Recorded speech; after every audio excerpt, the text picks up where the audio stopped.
പേര് മോളി ജോഷി. ഞാൻ ഇവിടെ വന്ന് പ്രാർത്ഥിക്കാൻ തുടങ്ങിയിട്ട് കുറച്ച് നാളുകളായി, ഒത്തിരി 2-3 വർഷത്തിലധികമായി. എനിക്ക് ക്യാൻസർ ട്രീറ്റ്മെൻറ്റ് കഴിഞ്ഞിട്ട് 4.5 വർഷം കഴിഞ്ഞു, 5 വർഷത്തോളം ആവുന്നു. ഇതിനിടയിൽ കഴിഞ്ഞ മെയ് മാസത്തിൽ എനിക്ക് എൻ്റെ റൈറ്റ് നെക്കിൽ 2 നോഡ്സ്, ലിംഫ് നോഡ്സ് ഉണ്ടായിരുന്നു. അങ്ങനെ ഞാൻ അന്നേരം ഇവിടെ അച്ഛൻ്റെ അടുത്തൊക്കെ വിളിച്ച് പ്രാർത്ഥിച്ച് പ്രയർ റിക്വസ്റ്റൊക്കെ ചെയ്തു. അപ്പോൾ അച്ഛൻ പറഞ്ഞു വചനം ചൊല്ലി പ്രാർത്ഥിക്കാൻ പറഞ്ഞിരുന്നു. അങ്ങനെ ഞാൻ എന്നും വചനം വായിക്കും, ഒത്തിരി വചനം വായിക്കും, പിന്നെ വചനം ചൊല്ലി പ്രാർത്ഥിക്കും. അങ്ങനെ വചനം ചൊല്ലി പ്രാർത്ഥിക്കാറുണ്ടായിരുന്നു. പക്ഷേ സ്കാൻ ചെയ്ത് നോക്കി കഴിഞ്ഞപ്പോൾ അത് 2 സെൻറ്റിമീറ്റർ വലിപ്പം ഉണ്ടായിരുന്നു ഒരു നോഡിന്.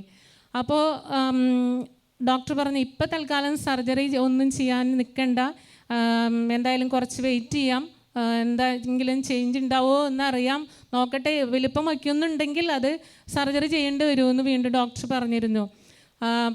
ഞാൻ ഒത്തിരിയധികം പ്രാർത്ഥിച്ചിരുന്നു വചനം ചൊല്ലിയാനെ. കർത്താവേ, മരുന്നോ ലേപന ഔഷധമോ അല്ല, എന്നെ സുഖപ്പെടുത്തുന്ന വചനമാണ് എന്നെ സുഖപ്പെടുത്തിയത്. ഞാനും 16:12 തിരുവചനം ഏറ്റുചൊല്ലി പ്രാർത്ഥിച്ചിരുന്നു. അതുപോലെ തന്നെ 1 പത്രോസ് 2:24 അങ്ങനെ ഒത്തിരി ഞാൻ കണ്ടിന്യൂസ് ചൊല്ലി പ്രാർത്ഥിക്കാറുണ്ട്.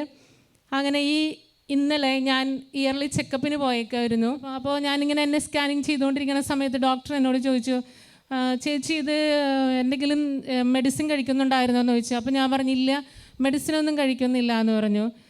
അപ്പം എന്നോട് പറഞ്ഞു ഈ 2 സെൻറ്റിമീറ്റർ ഉണ്ടായിരുന്ന ഈ നോഡ് 6 മില്ലിമീറ്റർ ആയിട്ട് മാറിയിരിക്കുന്നു, എന്താണ് ഇവിടെ സംഭവിച്ചത് എന്ന് ചോദിച്ചു. അപ്പോൾ ഞാൻ പറഞ്ഞു അത് മിറാക്കിളാണ്, അതായത് ഈശോ ഒരു അത്ഭുതം പ്രവർത്തിച്ചതാണ് എന്ന് ഞാൻ ആ ഡോക്ടറോട് പറഞ്ഞു.